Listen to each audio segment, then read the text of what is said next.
क्या चल रहा था हमारा? क्यूब रूट्स ऑफ यूनिटी हो गया ना। अब क्या करना है? nth root of unity heading डाल दीजिए, nth root of unity, nth root of unity.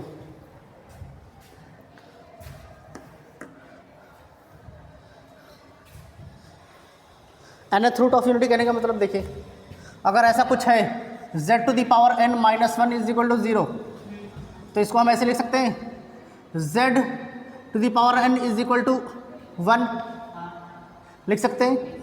इसको ऐसे लिख सकते हैं z is equal to one two the power one upon n, लिख सकते हैं ना। यहाँ पर nth रूट लिया तो इधर भी nth रूट लेंगे, लिख सकते हैं कि नहीं लिख सकते हैं? अब ध्यान से देखिए, z1 is equal to one को हम क्या लिख सकते हैं? cos 0 plus i sign 0 one upon N अपनी जगह पर, वन के जगह पर हम ऐसे लिख सकते हैं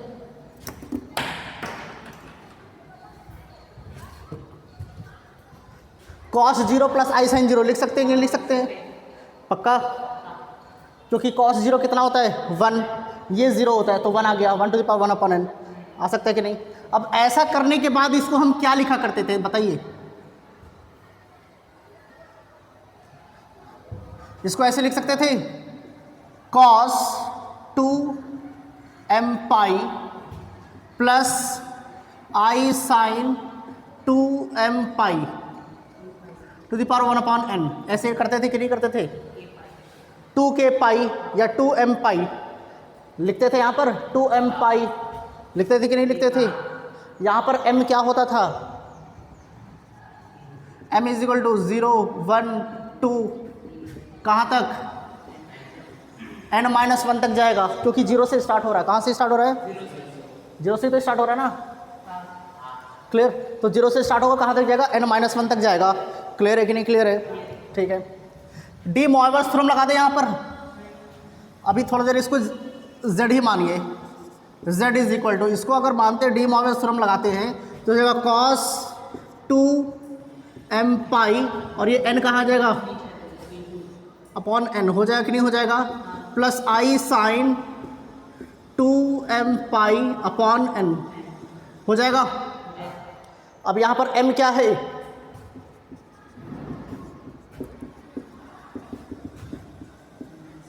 n माइनस वन तक जाएगा। तो अगर अब हम z1 निकालते हैं, ये क्या है? m की इसके अंदर जैसे जैसे वैल्यूज रखेंगे उसकी रूट्स निकलते चले जाएंगे। क्या निकल कर आएंगे? रूट्स। 0 रखेंगे तो पहला रूट निकल कर आ जाएगा, 1 रखेंगे दूसरा आ जाएगा, 2 रखेंगे तीसरा आ जाएगा, n माइनस वन रखेंगे तो nth रूट आ जाएगा। क्लियर है कि नहीं क्लियर है? तो जब यहाँ पर z1 हमें निकालना है, z1, तो यहाँ पर क्या रखना पड़ेगा? 0 रखना पड़ेगा। तो ये कितना हो जाएगा? cos 0 प्लस आई साइन 0, यही तो हो जाएगा ना। यहाँ पर 0 रखा तो ये पूरा का पूरा 0 हो जाएगा, 0 रखेंगे 0 हो जाएगा, और ये कितना होता है? 1 होता है। मतलब पहला रूट क्या निकल कर आ गया? 1। z2, अब यहाँ पर 2 रखा है तो m के जगह पर क्या रखना पड़ेगा? 1। तो 2 इंटू वन पाई कितना हो जाएगा? cos 2 into one pi upon n plus i sine 2 into one pi by n। ये वाला पार्ट क्लियर है कि नहीं क्लियर है? कोई डाउट? तो cos 2 pi by n, i sine 2 pi by n। अब इसके जगह पर z2 रखेंगे, क्या रखेंगे? तो z2 रखेंगे तो 1 के जगह पर क्या रखना पड़ेगा? 2। m के जगह पर क्या रखना पड़ेगा? 2 रखेंगे ना। जब z3 ना, z2 तो पता कर लिया, z3 लिया तो 3 के जगह पर क्या रखेंगे? 2। तो यहाँ पर हो गया upon n plus i sine 2 into 2 pi by n। ये होगा कि नहीं होगा? अब ये ऐसे चलता चला जाएगा, और nth अगर पता करना है, zn nth टर्म पता करना है, nth, तो क्या हो जाएगा? cos 2 इंटू 2 के जगह यहाँ m के जगह पर क्या रखेंगे, m के जगह पर n minus one pi by n plus i sine 2 n minus one pi by, और यही क्या है, nth root of unity. Clear है कि नहीं क्लियर है? सॉरी, पक्का देखिए, कोई डाउट? सेम यही फॉलो करते हैं। जब क्यूब रूट ऑफ यूनिटी होता था तो m की वैल्यू हम एक बार 0 रखते थे, 1 रखते थे और 2 रखते थे। 0 रखते थे तो 1 आता था, और 1 रखेंगे तो -1 प्लस आई रूट 3/2 आता था। वो भी यहाँ पर वही चीज़ आएगा, यहाँ पर -1 प्लस आई रूट 3/2 आएगा। फिर उसके बाद क्या करेंगे, 2 रख देंगे तो -1 माइनस आई रूट 3/2 आ जाएगा। क्लियर है कि नहीं क्लियर है? तो ऐसे जब nth रूट्स निकालने, n नंबर ऑफ रूट्स निकालने हैं तो सिर्फ यहाँ पर 1 2 3 4 ऐसे रखते चले जाना है। सिर्फ यहाँ पर m की वैल्यू एक बार 0 रखनी है, 1 रखनी है, 2 रखनी है, 3 रखनी है, ऐसे करते करते ये क्या है, nth रूट ऑफ यूनिटी है। क्लियर है कि नहीं क्लियर है? कोई डाउट? पक्का?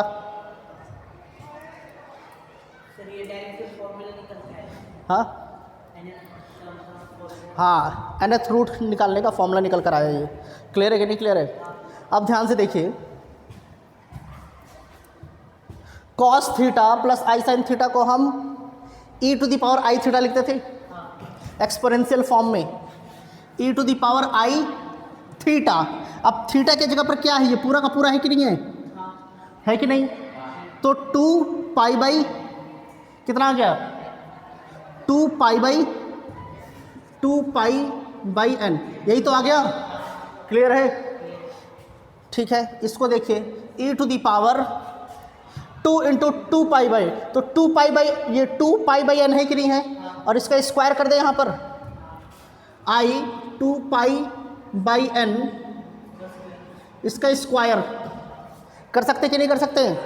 वैसे ही इसके नीचे आ जाएगा, स्क्वायर करने से क्या होगा, ये 2 यहाँ पर आकर मल्टीप्लाई हो जाएगा। वैसे ही इसके नीचे वाले में 3 रहा होगा, यहाँ पर 1, यहाँ पर 2, उसके बाद क्या आ जाएगा, 3 आ जाएगा।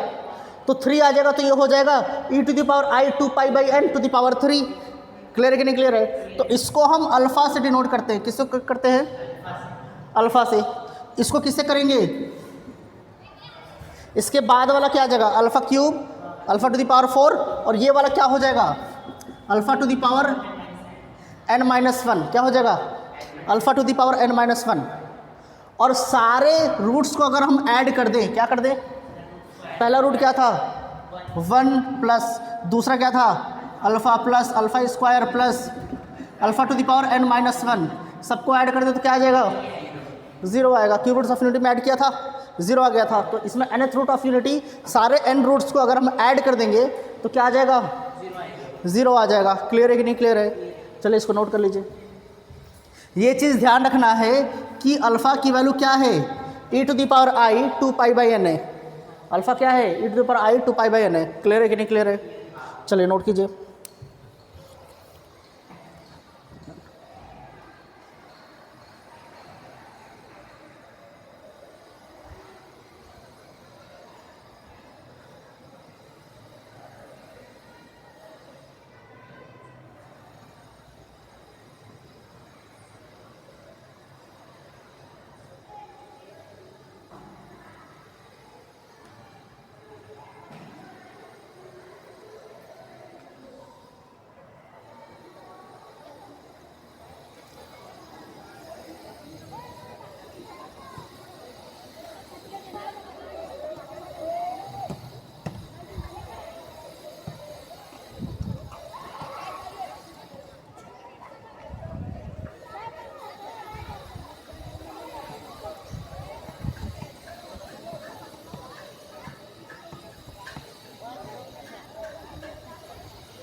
हो गया। एक इंपॉर्टेंट पॉइंट लिखिए, जैसे ये पहला पॉइंट था, ठीक है।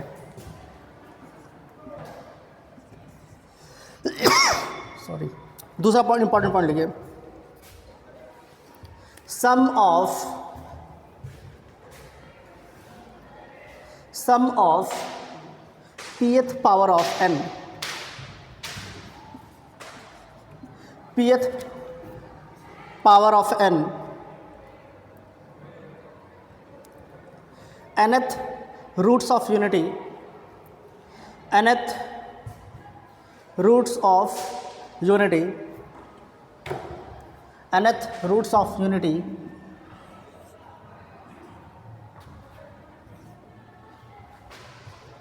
ठीक है। देखिए ये क्या है, ये तो ज़ीरो होगा ही होगा, लेकिन अगर इसके पावर में p आ जाए, क्या आ जाए इसके पावर में, इन सब के ये तो रहेगा ही रहेगा, इनके पावर में p आ जाए, आपने क्या लिखा है, sum of pth powers of, sum of pth powers of unity. pth powers of unity कहने का मतलब क्या हुआ, ये यूनिटी ही तो है, nth रूट्स ऑफ यूनिटी, इनका भी पावर p हो जाए, क्या हो जाए इनका पावर, इनके पावर में p आ जाए, तो जब पावर में p आ जाएगा तो वो n होता है, क्या होगा, और 0 होता है। ये दो कंडीशंस होते हैं, कब, इफ, यहाँ पर इफ क्या, n कब होगा और 0 कब होगा, ये बताइए, बोले n कब हो सकता है और 0 कब हो सकता है, ये दो चीज़ आप लोगों को पता नहीं है, थोड़ा सा सोच कर इसके बारे में। पावर में p रखेंगे तो n हो जाएगा और नहीं रखेंगे तो 0 हो जाएगा। हाँ, if p is the multiple of n, क्या है यहाँ पर n, इफ क्या हो जाएगा,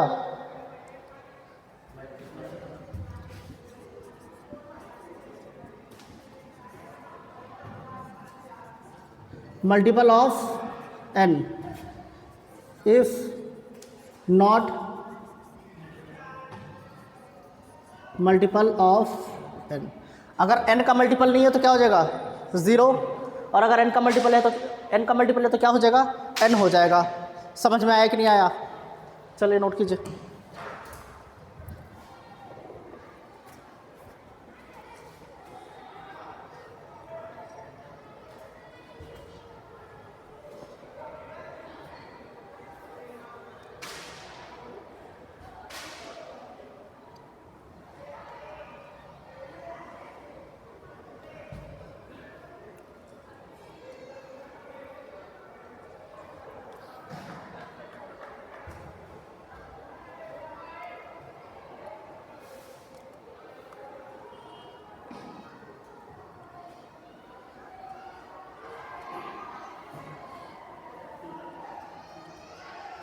क्लियर है,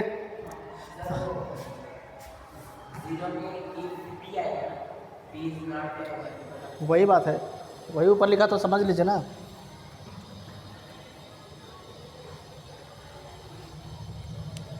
ठीक है, अब इसी पे क्वेश्चन करते हैं, इसका मतलब क्या है अच्छे से समझने के लिए। ठीक है, जैसे कि इसको हम एक्सपैंड कर रहे हैं, क्या कर रहे हैं, लिखिए क्वेश्चन लिखिए तब समझ में आ जाएगा आप लोगों को। एक बार क्वेश्चन लिखिए, if alpha 1 alpha 2 alpha 3 alpha 4, if alpha 1 alpha 2 alpha 3 alpha 4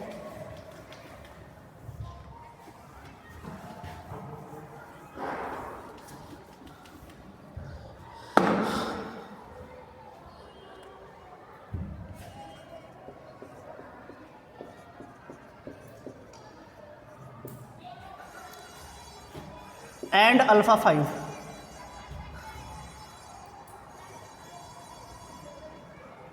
are 5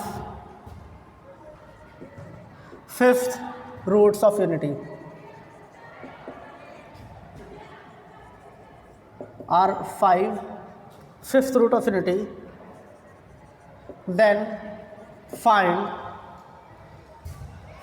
first alpha 1 to the power 4 plus alpha 2 to the power 4 plus alpha 3 to the power 4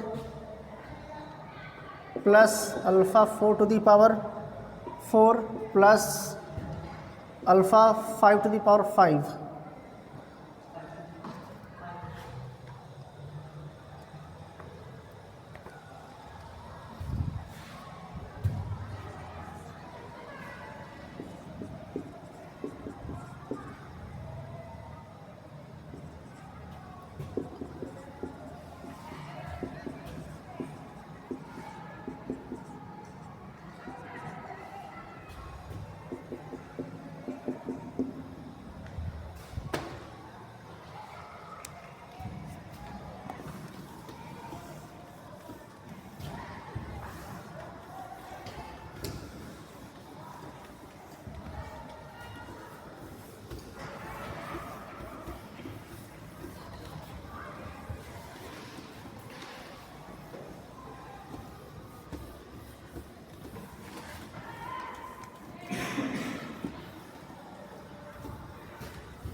बोले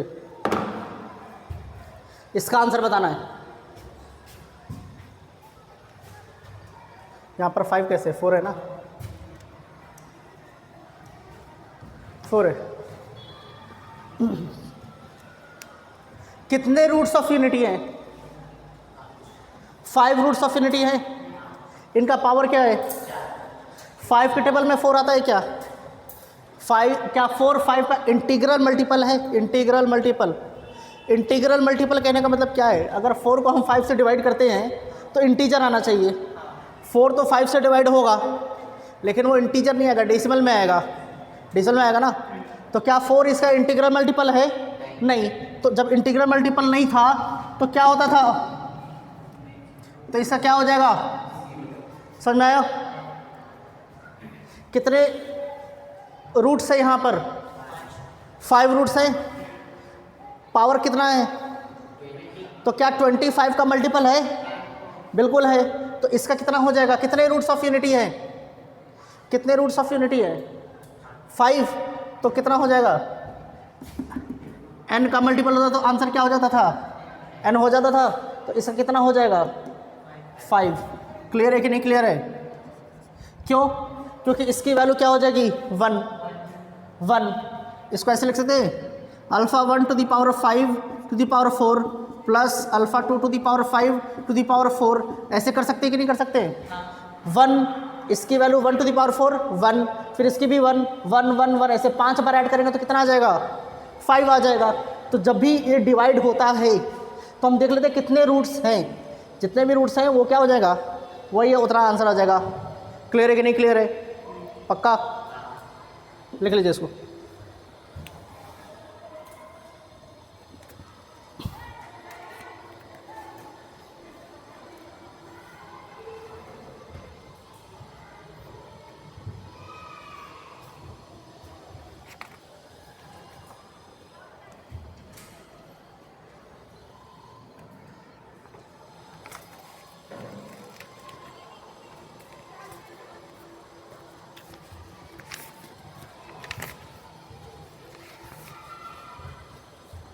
आज भी बायोलॉजी की मैम आई नहीं है, पता नहीं उनके साथ क्या केस चल रहा है।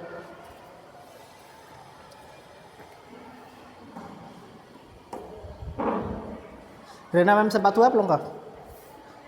तो फ़ोन लगाइए एक बार, आप लोग बात कीजिए कब आ रही है। फ़ोन तो करना चाहिए ना आप लोगों को। फ़ोन करके देखिए उनको एक बार, ठीक है? वैसे वो आने वाली हैं, अब वो कब आने वाली है ये पता नहीं, क्योंकि जिस जगह पर गई है ना वहाँ पर कोई टीचर्स 15 अगस्त को डूब गए पानी में, तो मैनेज करने के लिए कोई है नहीं वहाँ पर। 600 650 बच्चे हैं वहाँ पर, तो इसलिए वो वहाँ पर रुकी हुई है थोड़ा सा कंट्रोल करने के लिए, ताकि मैनेज हो जाए। काम कॉल करना हो तो शाम में ही कॉल कीजिएगा, क्योंकि दिन भर वो बिज़ी रहती है उनको कंट्रोल करने में, ठीक है? अब हेडिंग डाल दीजिए कॉन्सेप्ट ऑफ रोटेशन। हाँ, इस पे और भी क्वेश्चन करेंगे, इस पे और क्वेश्चन करना है, ऐसा नहीं है कि ये ख़त्म हो गया।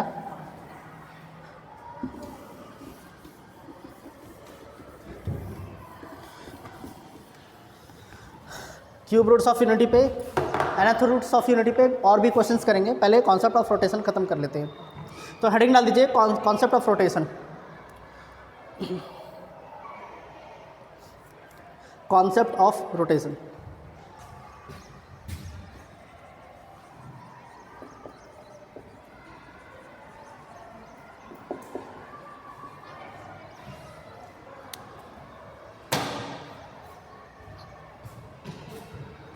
ठीक है, एक दो लाइन लिखिए फिर समझेंगे कि क्या इसमें है। पहले एक लाइन के फर्स्ट पॉइंट लिखिए, if z and z dash, if z and z dash, z and z dash are two complex number, are two complex number, are two complex number, then are two complex number, then argument of z upon z dash, argument of z upon z dash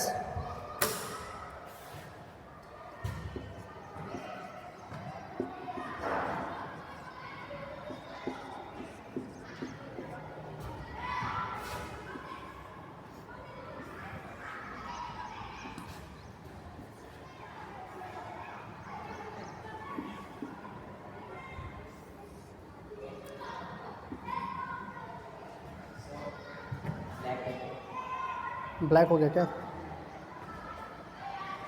इतना dark कैसे हो गया?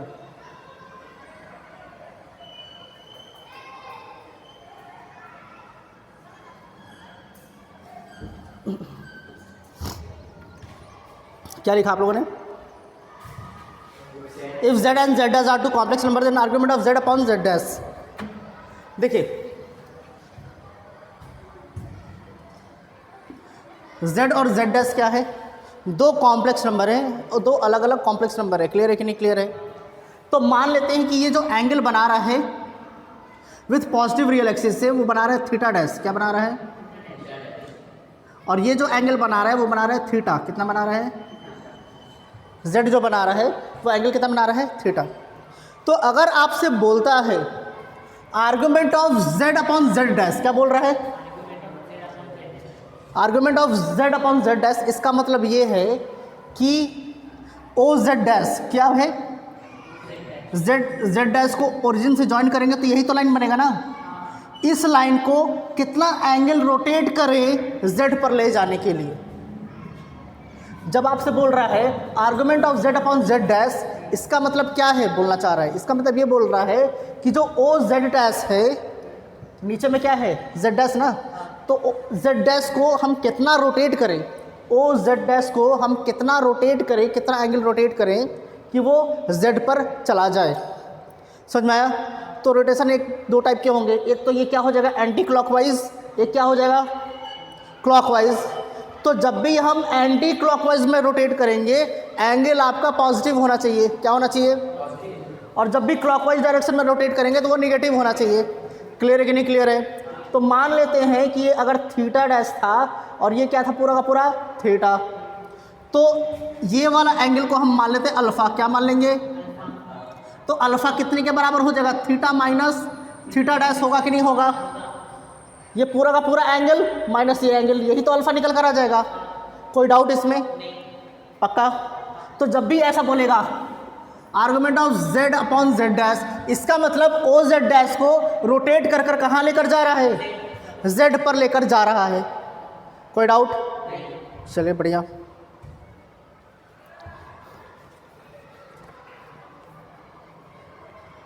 क्या लिखा आप लोगों ने? Line क्या लिखा?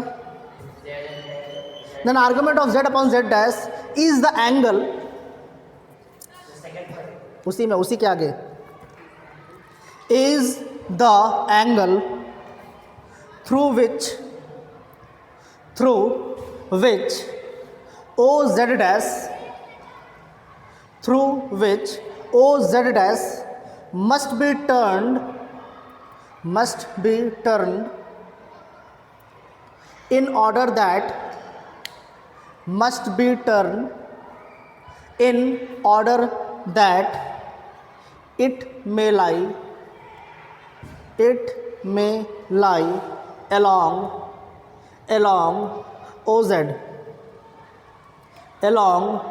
OZ, क्लियर है कि नहीं क्लियर है? अब ध्यान से देखिए, z अपॉन z डैश है, आर्गुमेंट को थोड़ी देर के लिए भूल जाइए। तो z को हम एक्सपोनेंशियल फॉर्म में कैसे लिखते थे?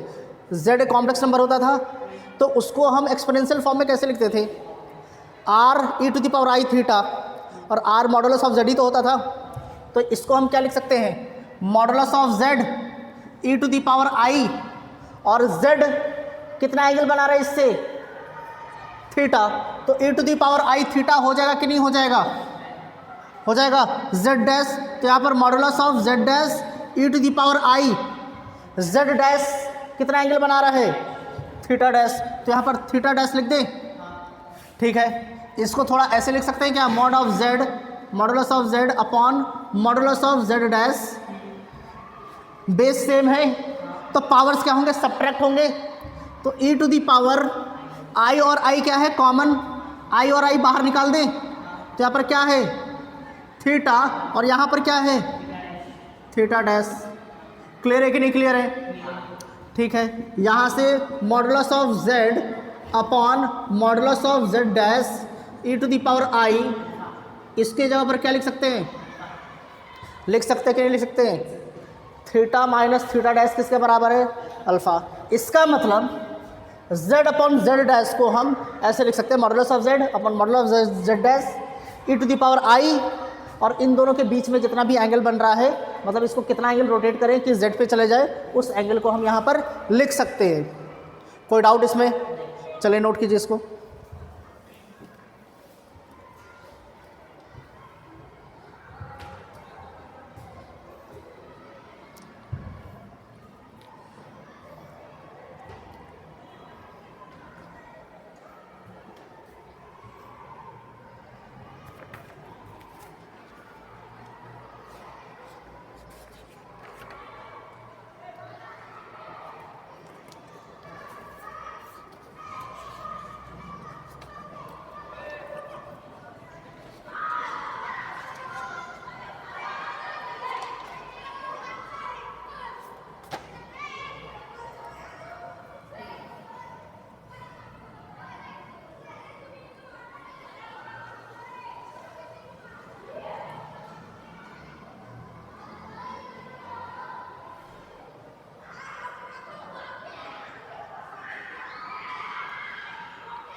हो गया?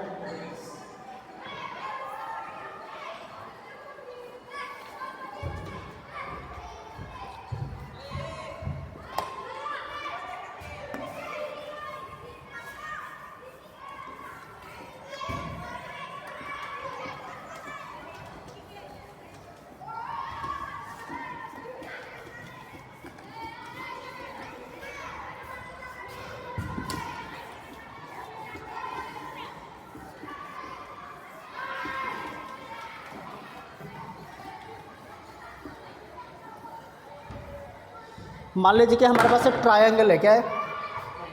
ट्रायंगल।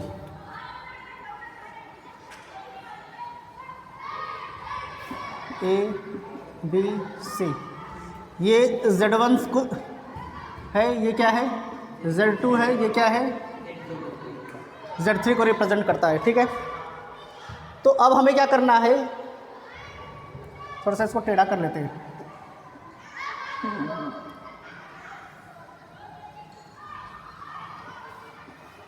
क्लियर। तो अब हमें क्या करना है, एक प्लेन बनाना है, आर्गन प्लेन। क्लियर है कि नहीं क्लियर है।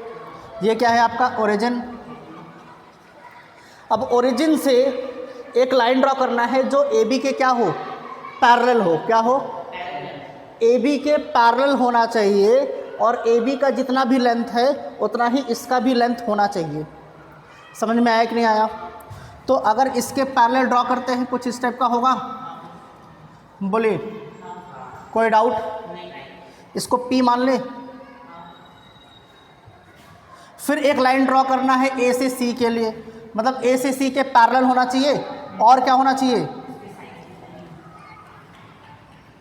पैरेलल होना चाहिए। इसको क्या मान लेते हैं, Q मान लेते हैं। क्या मान लेते हैं, Q मान लेते हैं। तो ये Z2 है और ये Z1 है, तो पॉइंट P क्या हो जाएगा, पॉइंट P हो जाएगा Z2 माइनस Z1। क्या हो जाएगा, पॉइंट P जो होगा वो क्या हो जाएगा, Z2 माइनस Z1, इनके बीच का length Z2 minus Z1। Clear है कि नहीं क्लियर है। ओ ये Q कितना हो जाएगा, Q Z3 माइनस, ये वाला पार्ट क्लियर है कि नहीं, Z3 माइनस Z1।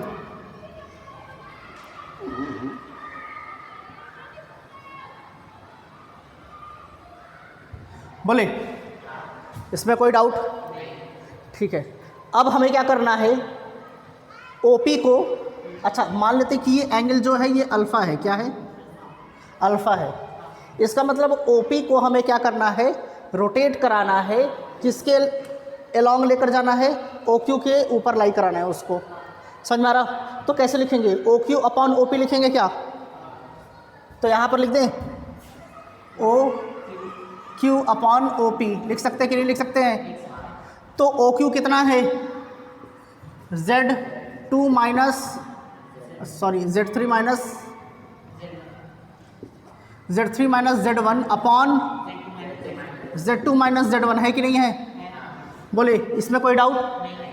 अब इसको हम क्या लिख सकते थे, modulus of Z3 minus Z1, और यहाँ पर क्या होता था, e to the power i upon modulus of Z2 minus Z1 e to the power i, और ये अल्फ़ा क्या होगा, जितने भी एंगल से इसको रोटेट कराना है वही यहाँ पर आ जाएगा। क्लियर है कि नहीं क्लियर है, पक्का। देखिए ध्यान से, इसको हम इधर की तरफ रोटेट कर रहे हैं, कितना, अल्फ़ा, एंटी क्लॉकवाइज डायरेक्शन में। कैसे, इसको हम ऐसे भी तो रोटेट कर सकते हैं, कर सकते हैं कि नहीं कर सकते हैं। तो क्या इसको हम ऐसे लिख सकते हैं, Z3 minus Z1 upon Z2 minus Z1 e to the power, अभी हम रोटेशन कैसा कर रहे हैं, क्लॉकवाइज कर रहे हैं। क्लॉकवाइज करेंगे तो यहाँ पर क्या साइन होना चाहिए, और ये अगर अल्फ़ा है तो ये वाला एंगल कितना हो जाएगा, 2 पाई माइनस अल्फ़ा, कितना हो जाएगा। क्लियर है कि नहीं क्लियर है। तो ऐसे भी लिख सकते हैं, ऐसे भी लिख सकते हैं, बात तो एक ही है। बस यहाँ पर कैसे हो रहा है, एंटी क्लॉकवाइज रोटेशन हो रहा है, यहाँ क्लॉकवाइज हो रहा है। तो एंटी क्लॉकवाइज रोटेशन में हमें हमेशा प्लस यूज़ करना है, और एंटी क्लॉकवाइज में, और क्लॉकवाइज डायरेक्शन में कितना यूज़ करना है, ये माइनस। तो दोनों का मतलब सेम ही है, अलग अलग नहीं है। क्लियर है कि नहीं क्लियर है। बस रोटेशन क्लॉकवाइज और एंटी क्लॉकवाइज हो रहा है, बस ये ध्यान रखना है क्लॉकवाइज में माइनस साइन आना चाहिए, पक्का। चलिए नोट कीजिए इसको।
हो गया?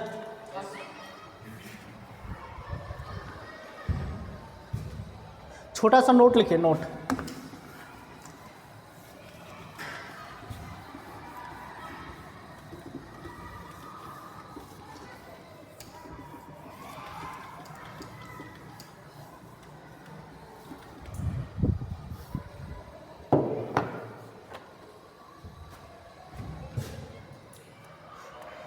देखिए, मान लीजिए कि हमारे पास एक कॉम्प्लेक्स नंबर है z इज 1 प्लस आई, क्या है? तो इसको अगर हम आर्गेन पर प्लॉट करते हैं तो रियल पार्ट भी पॉजिटिव है, इमेजिनरी पार्ट भी पॉजिटिव है, तो इधर ही कहीं होगा कि नहीं होगा? मान लेते p है 1,1, रियल पार्ट 1 है और इमेजिनरी पार्ट का कोफिशिएंट भी 1 है। इसको अगर यहाँ से ज्वाइन कर देते हैं, ओ क्लियर? तो अगर किसी भी कॉम्प्लेक्स नंबर में हम i से मल्टीप्लाई कर देते हैं, क्या करते हैं? तो मान लेते हैं z डैश आ गया, क्या आ गया? तो i से मल्टीप्लाई किया तो 1 प्लस आई हो जाएगा, i इंटू आई स्क्वायर हो जाएगा, आई स्क्वायर की value -1, i into 1 plus I. Clear है कि नहीं क्लियर है? तो अब रियल पार्ट क्या हो गया?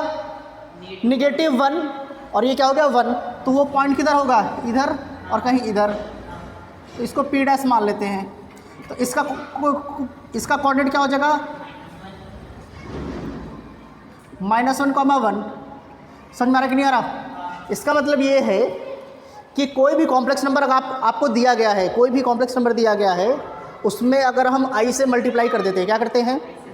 इसका मतलब हमने उसको रोटेट किया है कितना? 90 डिग्री। कितना रोटेट किया है? 90 डिग्री रोटेट किया है इन एंटी क्लॉकवाइज डायरेक्शन। किस डायरेक्शन में? ये चीज़ आपको बहुत ध्यान देना है कि अगर कोई भी कॉम्प्लेक्स नंबर है उसमें अगर हम i से मल्टीप्लाई करते हैं, इसका मतलब हम उस कॉम्प्लेक्स नंबर को रोटेट कर रहे हैं 90 डिग्री, राइट एंगल पे क्या कर रहे हैं? रोटेट कर रहे हैं। लेकिन किस डायरेक्शन में? इस डायरेक्शन में भी तो हो सकता है ना? नहीं, एंटी क्लॉकवाइज डायरेक्शन में। किस डायरेक्शन में? एंटी क्लॉकवाइज डायरेक्शन में। क्लियर है कि नहीं क्लियर है? तो चलिए एक पॉइंट लिख लीजिए, नोट लिखा ना, तो उसमें लिख लीजिए, नोट में एक छोटा सा लाइन लिखिए। First point, if a complex number z, if a complex number z is multiplied by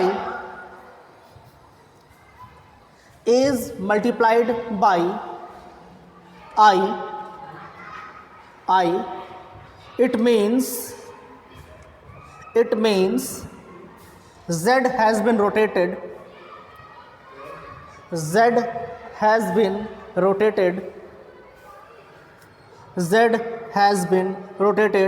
through an angle pi by 2,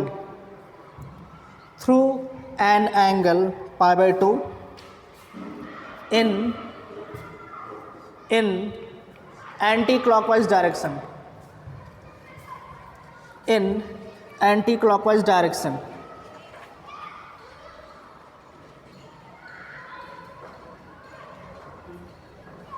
इसको लिख लीजिए।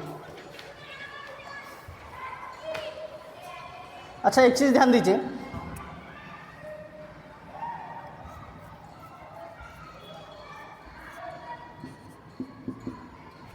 i को हम ऐसे लिख सकते हैं क्या? e⁻i π/2 ऐसे लिख सकते हैं। क्यों लिख सकते हैं? क्योंकि इसको जब हम पोलर फॉर्म में लेकर आएंगे तो ये हो जाएगा cos π/2 प्लस i sin π/2। हो जाएगा कि नहीं हो जाएगा? cos 90 डिग्री क्या होता है? 0। sin 90 कितना होता है? 1 इंटू आई। तो मतलब यहाँ पर i लिखा हुआ है, तो इसको हम ऐसे लिख सकते हैं क्या? e⁻i π/2 1 प्लस आई लिख सकते कि नहीं लिख सकते? इसका मतलब हम कितना एंगल रोटेट कर रहे हैं? कितना एंगल रोटेट कर रहे थे?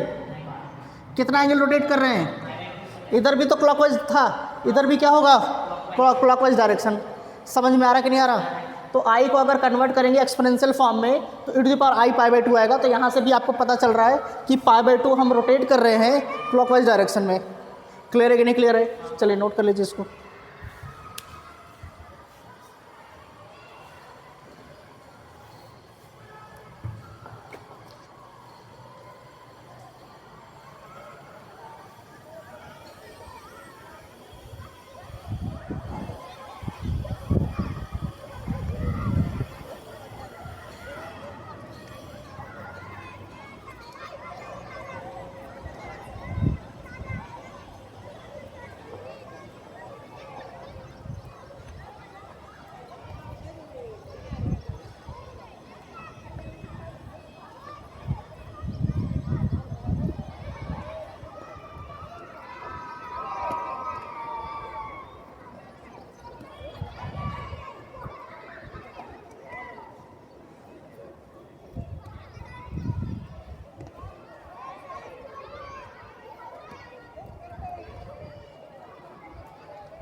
गया? क्या हो गया भाई, इतना खुश क्यों हो रहा है? मिठाई उठाई मिल गया क्या? हाँ नहीं?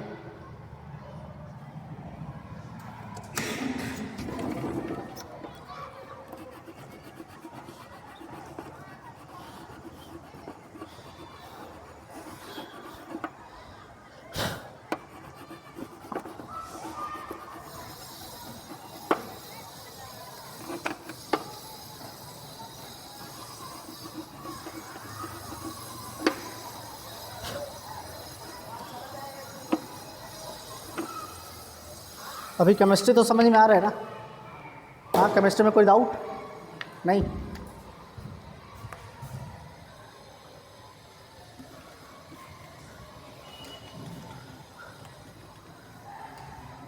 बायोलॉजी का कितना क्लास हुआ था आप लोगों का?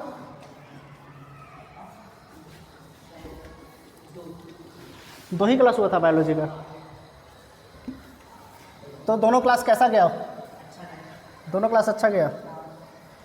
बायोलॉजी वाली मैम के घर में कोई एक्सपायर कर गया, अब समझ में नहीं आ रहा कि क्या। वो बोली थी कि मंडे से आएंगी, आज फ़ोन ही रिसीव नहीं कर रही हैं।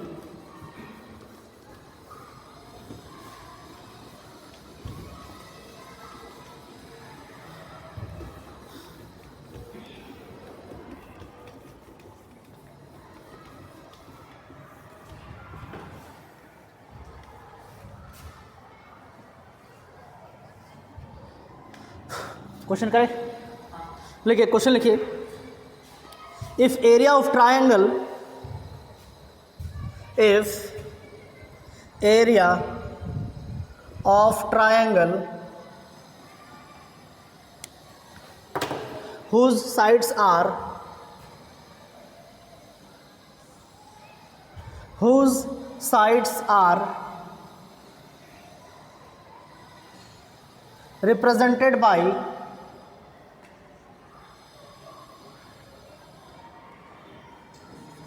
whose sides are represented by Z, IZ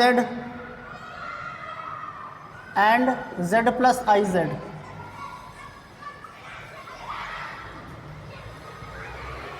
If the area of a triangle whose sides are represented by Z plus IZ is 200 square units,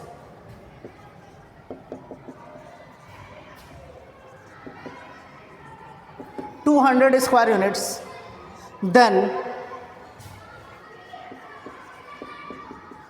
modulus of Z is equal to question mark. देखिए, सीधी सी बात है कि आपको एक triangle दे रखा है जिसके sides के लेंथ दे रखे हैं। साइड्स के लेंथ ही दे रखे हैं ना। पहला साइड क्या है, दूसरा क्या है? इसका मतलब Z में आई से मल्टीप्लाई किया, Z में आई से ही तो मल्टीप्लाई किया है। इसका मतलब इसको 90 डिग्री रोटेट किया गया होगा। हमें कैसे पता कि ये और ये 90 डिग्री बनाएंगे? ये और ये भी तो 90 डिग्री बना सकते हैं, और कोई जरूरी थोड़ी कि 90 डिग्री बने, अलग एंगल भी तो बन सकता है। लेकिन हमें कैसे पता कि ऐसा ही डायग्राम बनेगा? क्योंकि हमें पता है कि Z में अगर हम I से मल्टीप्लाई कर दें तो वो 90 डिग्री रोटेट हो जाएगा इन एंटी क्लॉकवाइज डायरेक्शन। अब जब 90 डिग्री रोटेट होगा तो यहाँ 90 डिग्री बनना चाहिए, तो ये Z है तो ये क्या होगा? IZ होगा। सिंपल सी बात है। अभी हमने कॉन्सेप्ट ऑफ रोटेशन में किया, क्लियर है कि नहीं क्लियर है? तो अगर ये Z है, ये IZ है, तो ये वाला Z प्लस IZ होना चाहिए। Common sense, clear? अब अगर राइट एंगल ट्रायंगल है तो उसका एरिया हम कैसे निकालते हैं? हाफ इंटू ये वाला साइड इंटू ये वाला साइड, परपेंडिकुलर साइड्स जो होते हैं। तो यहाँ पर अगर एरिया निकालते हैं तो एरिया कितना दे रखा है? 200। एरिया कैसे निकलेगा? Half into modulus of Z, ऐसे ही निकलेगा ना। ऐसा तो नहीं कि Z को मल्टीप्लाई कर देंगे, मॉडुलस ऑफ Z को ना। अगर ये Z दे रखा है, ये Z नहीं दे रखा है, ये पॉइंट दे रखा है Z, यहाँ से यहाँ तक का लेंथ क्या होगा? मॉडुलस ऑफ Z होगा। मॉडुलस ऑफ, तो यहाँ पर modulus of Z into modulus of IZ, ये हो गया half into perpendicular sides is equal to किसके बराबर होना चाहिए? 200 के बराबर होना चाहिए। और हमें पता है कि मॉडुलस ऑफ Z और I मॉडुलस ऑफ Z बराबर होते हैं। प्रॉपर्टी हमने पढ़ी थी कि मॉडुलस ऑफ Z दोनों बराबर होते हैं, होते कि नहीं होते हैं? इसका मतलब ये 2 इधर जाकर मल्टीप्लाई होगा z into I modulus of Z square हो जाएगा क्या, और ये 2 इधर जाकर क्या हो जाएगा, मल्टीप्लाई 400 हो जाएगा। जब ये दोनों बराबर होते हैं तो ऐसे लिख सकते हैं। अब यहाँ से मॉडुलस ऑफ जेड कितना हो जाएगा,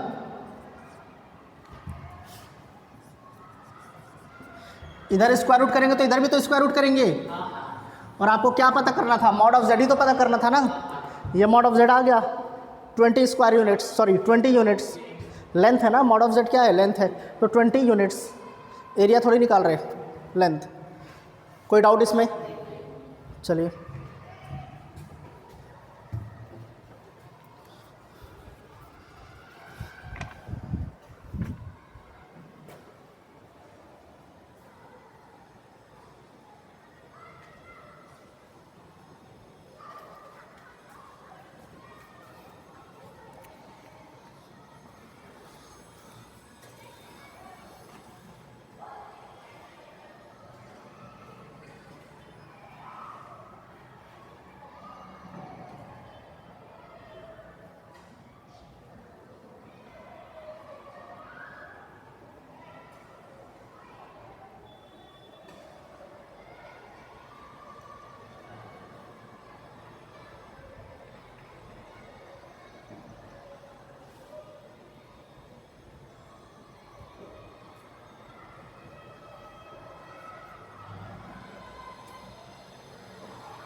क्लियर?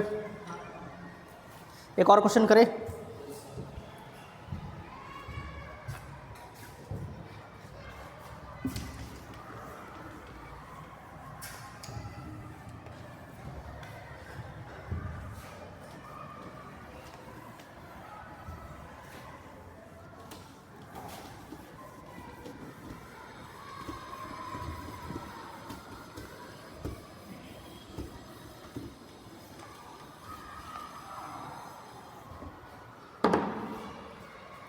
देखिए, consider a square A B C D,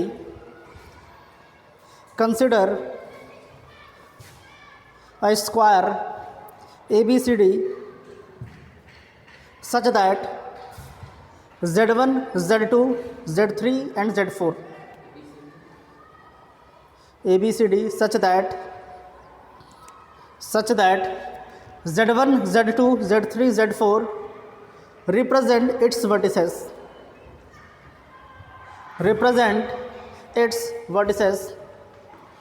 A, B, C and D respectively, A, B, C and D respectively. Express Z3 and Z4, express Z3 and Z4 in terms of Z1 and Z2.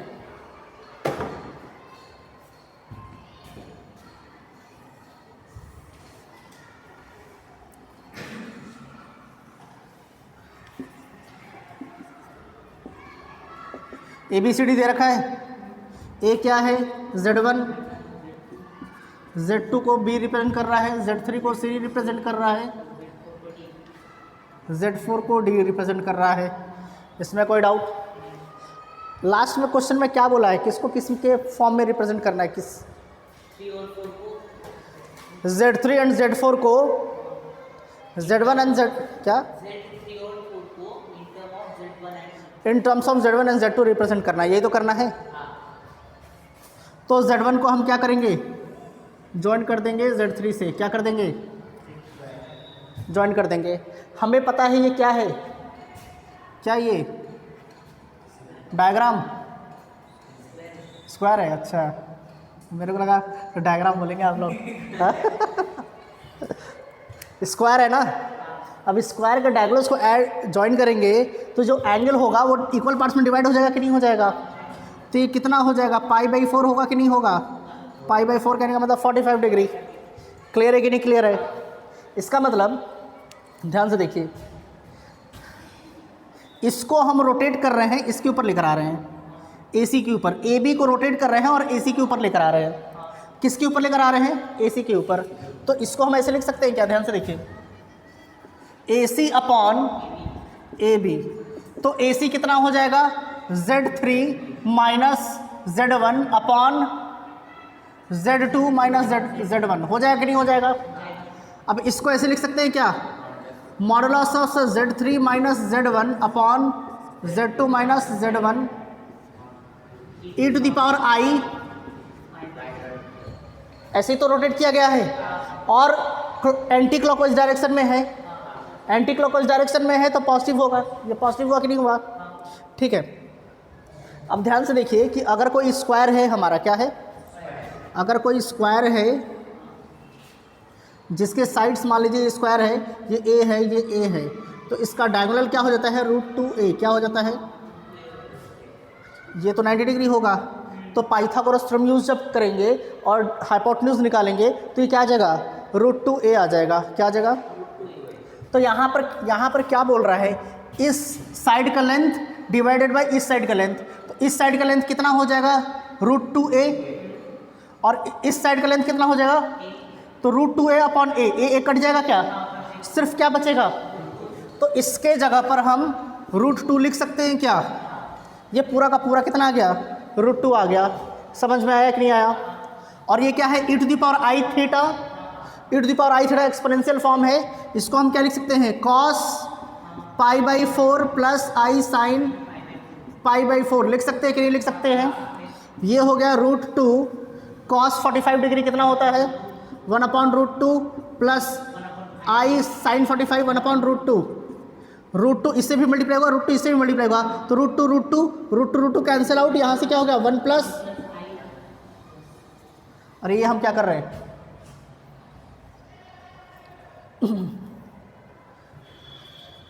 ठीक है, इधर देखिए, हमें question में क्या दे रखा था? Represent करना है ना, उस फॉर्म में रिप्रेजेंट करना है।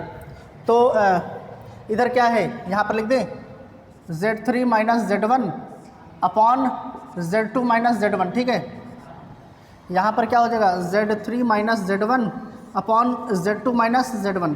ठीक वैसे ही यहाँ पर भी Z3 minus Z1 upon Z2 minus Z3 और Z4 को Z1 और Z2 के फॉर्म में रिप्रेजेंट करना है ना। तो देखिए ध्यान से, इस वाले पार्ट को इधर मल्टीप्लाई कर दें। Z3 minus Z1 is equal to, ये वाला पार्ट क्या होगा? इससे मल्टीप्लाई। तो Z2 इंटू 1 Z2, या फिर ऐसे लिख दीजिए, कोई प्रॉब्लम नहीं है। ये क्या हो जाएगा? Z2 माइनस Z1 और यहाँ पर क्या हो गया? 1 प्लस I हो गया कि नहीं हो गया? यहाँ से क्या हो गया? Z3 is equal to Z2 minus Z1, यहाँ पर क्या हो गया? 1 प्लस I, और ये वाला पार्ट इधर आ जाएगा तो क्या हो जाएगा? Plus Z1। Z3 जो है वो Z1 और Z2 के फॉर्म में रिप्रेजेंट हो गया कि नहीं हो गया? क्लियर? Z3 जो है, Z3 और Z4 को हमें इस फॉर्म में रिप्रेजेंट करना था, तो Z3 तो हो गया, Z2 और Z1 के फॉर्म में रिप्रेजेंट हो गया। अब ठीक यही प्रोसेस हम करेंगे Z4 को रिप्रेजेंट करने के लिए। Z3 तो हो गया इसी के फॉर्म में, इधर कहीं Z3 या Z4 दिख रहा है क्या? सिर्फ Z1 और Z2 दिख रहा है और उसी के फॉर्म में रिप्रेजेंट करना था। अभी हम क्या करेंगे? किधर कर दे? इधर ही कर लेते हैं छोटा सा। अब ध्यान से देखिए, Z1 को, ये AB जो है, इसको हम रोटेट करके कहाँ लेकर जा रहे हैं? D पर लेकर जा रहे हैं। इस वाले पार्ट को मिटाए, यहाँ पर लिख देते हैं A, Z1 यहाँ पर लिख देते हैं B, Z2, इसको मिटाते हैं।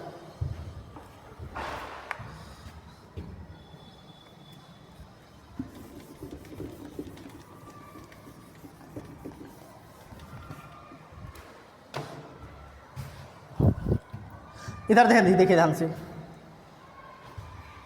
Z2 माइनस Z1 और यहाँ पर Z4 माइनस Z1। हम क्या कर रहे हैं? इस वाले को हम रोटेट करके इधर लेकर जा रहे हैं। तो जब इसको रोटेट करके इस पे लेकर जा रहे हैं तो इसको पहले लिखना पड़ेगा। ये हो जाएगा now Z4 minus Z1 upon Z2 minus Z1 लिख सकते हैं कि नहीं लिख सकते हैं? बोलिए Z4 minus Z1 upon Z2 minus, तो इसके जगह पर क्या लिख सकते हैं?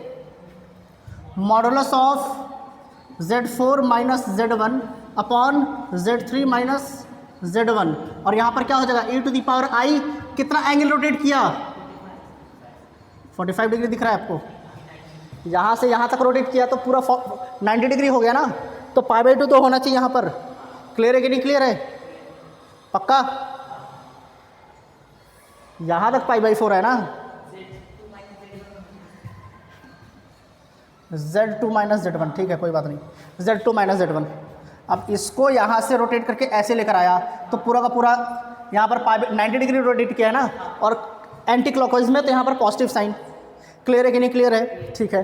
अब हमें पता है कि इस लेंथ की जो, इस साइड की जो लेंथ है, इस साइड की भी लेंथ वही है, मतलब ये जितना भी होगा नीचे वाला भी उतना ही होगा, तो कैंसिल आउट होकर 1 हो जाएंगे, हो जाएंगे। तो यहाँ से लिख दें Z4 minus Z1 upon Z2 minus Z1 is equal to, ये पूरा का पूरा क्या हो गया?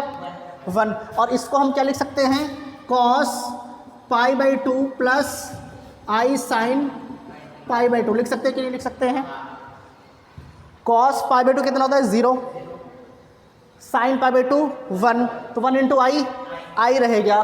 तो यहाँ से क्या हो गया? Z4 minus Z1 is equal to, यहाँ क्या था? i, और ये वाला पार्ट इधर जाकर मल्टीप्लाई, ये वाला पार्ट इधर मल्टीप्लाई हो जाएगा, तो क्या हो गया? Z2 minus Z1। अब Z1 को इधर भेज देंगे तो Z4 is equal to i Z2 minus Z1, और ये क्या हो जाएगा? Plus Z1। तो Z4 भी Z1 और Z2 के टर्म्स में रिप्रेजेंट हो गया कि नहीं हो गया? पक्का क्लियर है? इसमें कोई डाउट है तो पूछ सकते हैं आप लोग। पक्का? चलिए नोट कीजिए।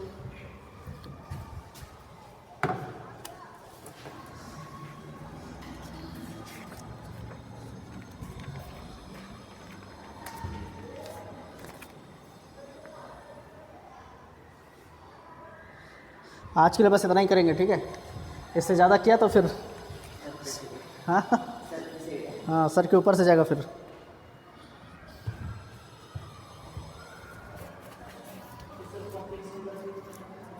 क्या कॉम्प्लेक्स नंबर? क्या एक तरह से समझिए हो ही गया। आपका भी IIT JEE तो है नहीं, आपका हो ही गया, सिर्फ इनका प्रैक्टिस रह गया है। हाँ आप भी कर सकते हैं।